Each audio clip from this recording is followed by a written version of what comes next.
Éric Pronovo est venu nous parler à l'occasion depuis 6 mois donc d'enjeux qui touchent au monde scolaire, au monde de l'éducation. Il est président de la Fédération du personnel de soutien scolaire. C'est sa dernière chronique cette saison aussi parce qu'on termine l'émission début juillet. Bonjour Éric. Bonjour Éric. Bon matin, merci Philippe.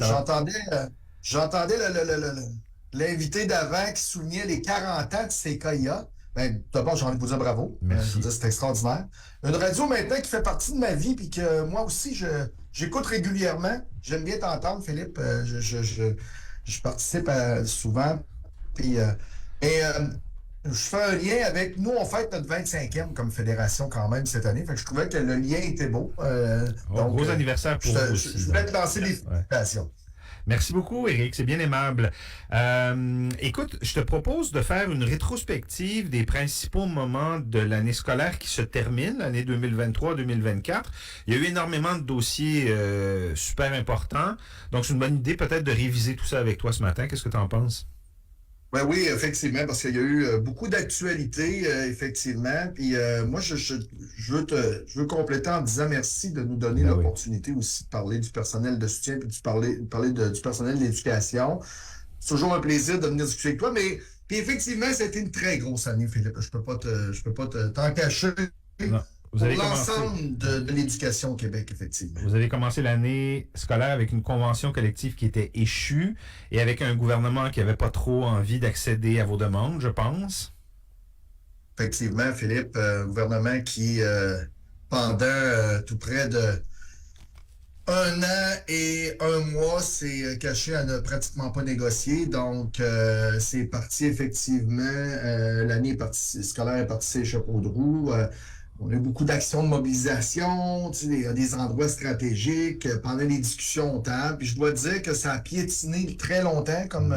Je dois dire que quand les membres du Front commun, on a décidé de porter des journées de grève, de faire des journées de grève, de prendre cette décision-là, parce que on s'est aperçu que ça a donné, excuse-moi l'expression, mais un boost, une poussée aux négociations.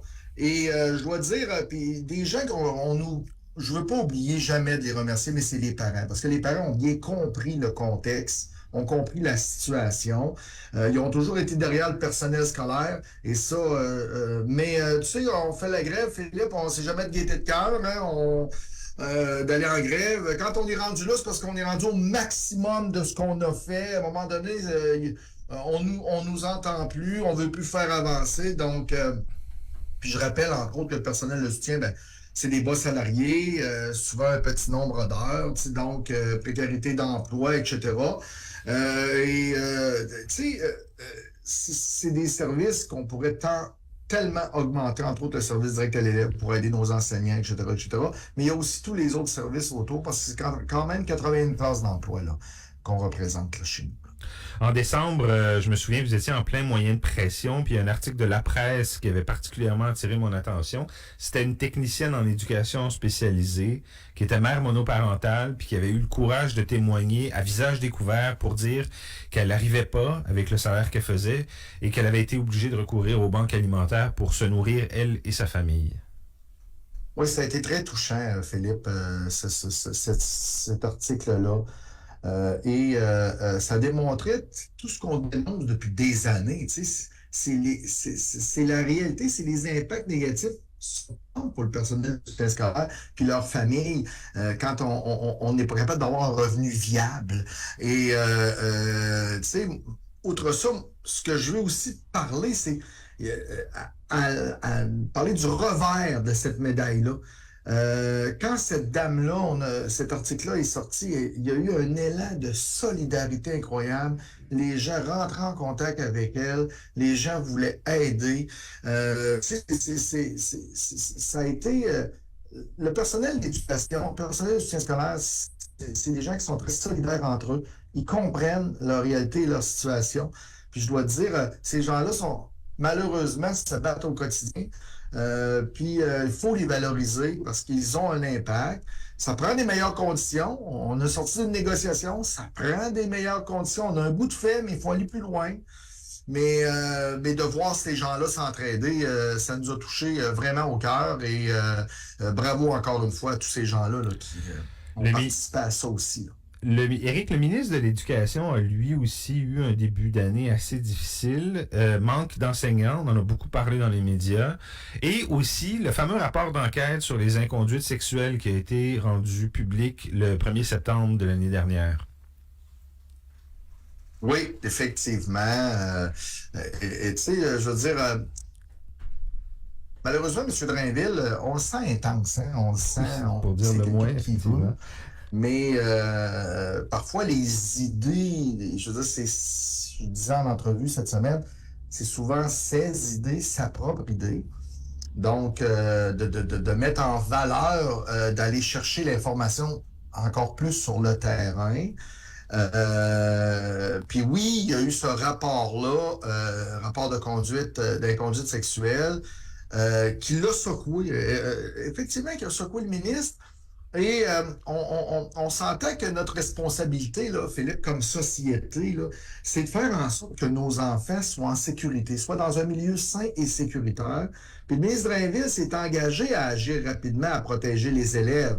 Mais je vais ajouter à ça, protéger le personnel aussi qui y travaille, parce qu'ils vivent des situations de violence. Peut-être pas d'inconduite mais sexuelle, mais puis peut-être même à l'occasion, mais surtout rendre cette école-là sécuritaire et saine, propice à l'éducation, c'est sûr. Puis la question du manque d'enseignants, c'était pas une surprise pour vous, mais je me rappelle ce que tu nous avais expliqué, c'est qu'il y a aussi un manque en service d'éducatrices en service de garde, dont on parle moins souvent, mais qui est important aussi.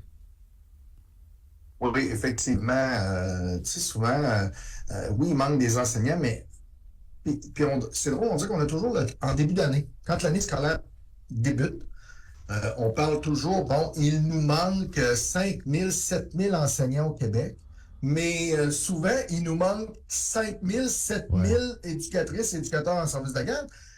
Là, c'est ce corps d'emploi, je te parle. Mais il manque aussi des centaines de techniciens d'informatique, il manque des centaines de préposés aux élèves handicapés. Il manque, bon, mais effectivement, et là, on se doit de prendre les moyens pour s'assurer que, entre autres, les ratios soient respectés. Parce que quand il manque des gens, Philippe, je fais un lien tout de suite avec les ratios, ben, on se ramasse avec des groupes qui sont 30-40 pour une personne. Ben oui. Et là, ça devient non sécuritaire, ça devient dangereux dans un contexte. Mais oui, cette pénurie de main-d'œuvre-là est là.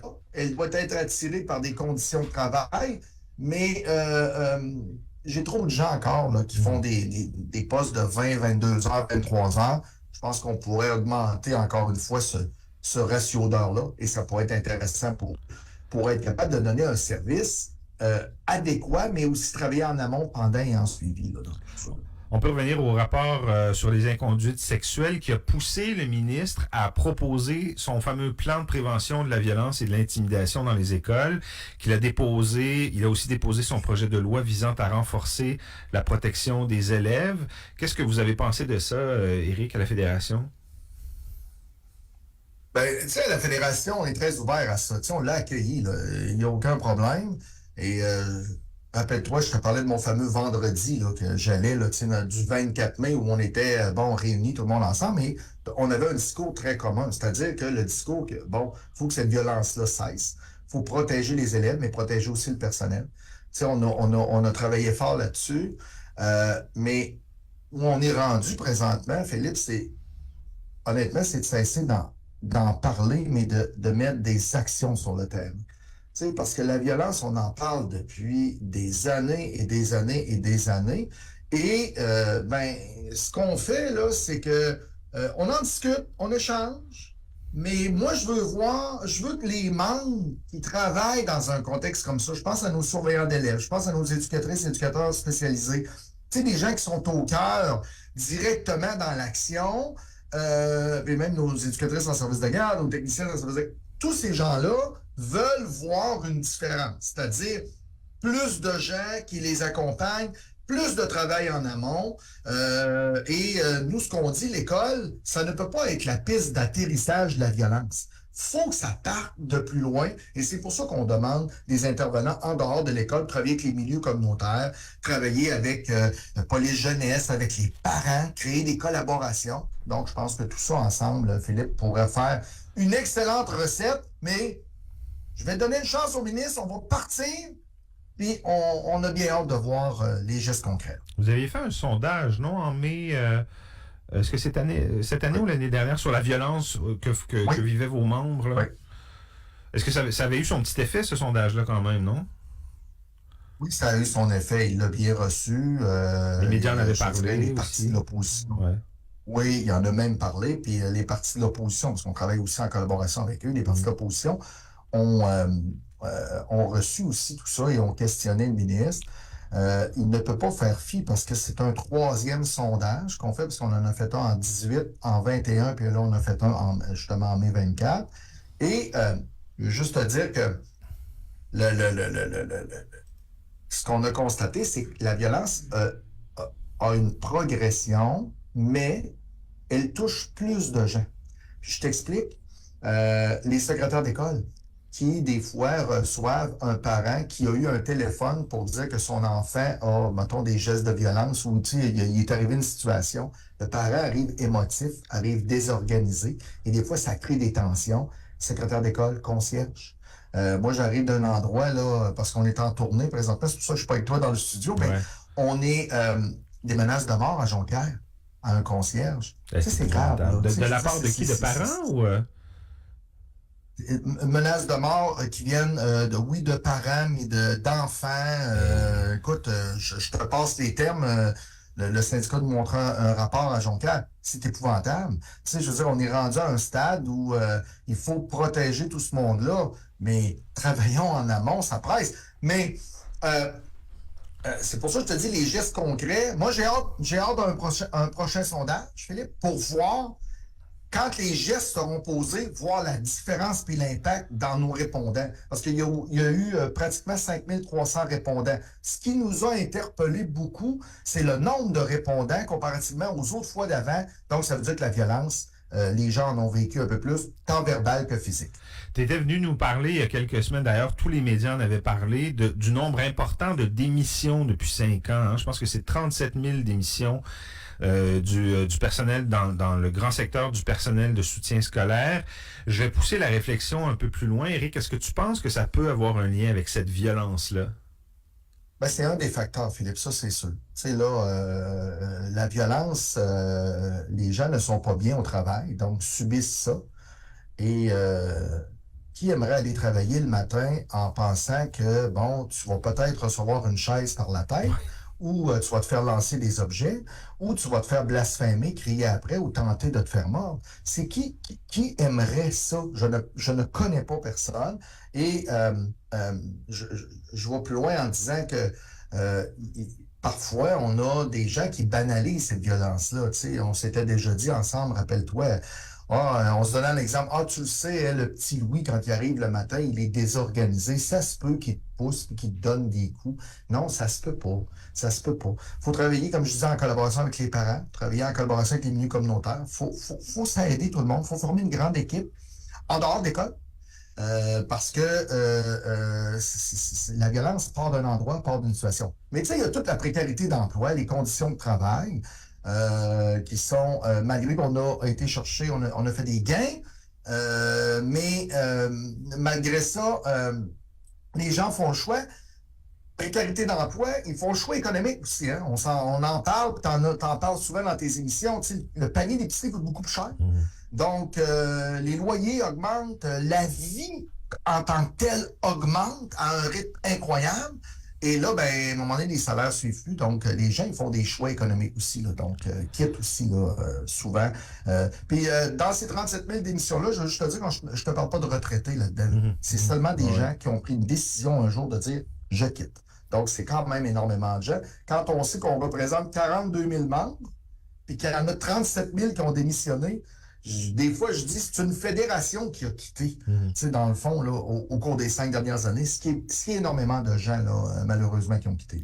Veux-tu nous parler un peu d'un autre plan qui a fait beaucoup jaser du ministre Drainville? C'est le fameux plan de rattrapage. Oui, effectivement, ce plan de rattrapage-là qui a été quelque chose d'important dans la présente année scolaire, hein, des sommes considérables qui ont été investies pour aider les élèves qui avaient de plus gros défis, mais le ministre invoque que c'est pour rattraper le retard causé par la grève. Mais on s'entend que les 2 années de pandémie ont causé pas mal de dommages aussi, puis ça, faut quand même le dire. C'est pas vrai que à cause de la grève, les difficultés d'apprentissage, les problèmes, tu sais, les actions qu'on veut mettre dans le plan de rattrapage. Euh, Écoute, je suis arrivé, moi, en 94, à l'époque, c'était une commission scolaire, ça trahit mon âge un peu, mais on en parlait de plan de rattrapage avec les élèves. J'allais à l'école, puis il y avait des élèves, à côté de moi, des amis qui avaient des plans de rattrapage. Donc, c'est pas vrai que c'est 8 jours et demi de grève pour le Front commun. Est-ce que l'autre organisation qui en ont fait 24, c'est autre chose? Je comprends. Mais à un moment donné, il y a des conditions aussi de travail qui accompagnent aussi ce rattrapage-là, l'effet direct de nos gens qui y travaillent avec les élèves qui ont plus de difficultés. N'en reste pour moi que c'est une bonne chose, dans le fond, pour les élèves, c'est clair. Puis il faudrait que ces sommes-là soient récurrentes. Pour répondre aux besoins des élèves qui ont de plus en plus de difficultés, mais aussi pour prévenir les plus grosses difficultés et travailler en amont. Et je pense que, encore une fois, c'est parti du bon bord, mais il faut continuer, puis il faut continuer à investir pour ces enfants-là. C'est important. Merci beaucoup pour la belle saison que tu as passée avec nous, Éric. Très agréable de collaborer avec toi. Je te souhaite de bonnes vacances. J'en souhaite aussi à tous les membres de la Fédération du personnel de soutien scolaire. Vous méritez de vous reposer parce qu'on sait à quel point vous travaillez fort, tout le monde. Puis on espère évidemment, Éric, te revoir avec nous à l'automne. Merci beaucoup. Ça va me faire très plaisir, puis je dois te le dire, oui, on va être avec vous autres parce qu'on adore cette plateforme-là, on adore discuter éducation. Et assurément, on va se reparler en dehors des ondes de tout ça, mais sache que toujours un plaisir. Puis, tu sais, Philippe, parler d'éducation, là, on parle d'avenir. Donc, c'est un beau sujet. Donc, merci. Puis toi aussi, les bonnes vacances. C'est important. Et toute ton équipe aussi. Mais c'est noté. On se reparle en septembre. Merci beaucoup, Éric. Assurément. Merci. Bye bye. Bonnes vacances à tous.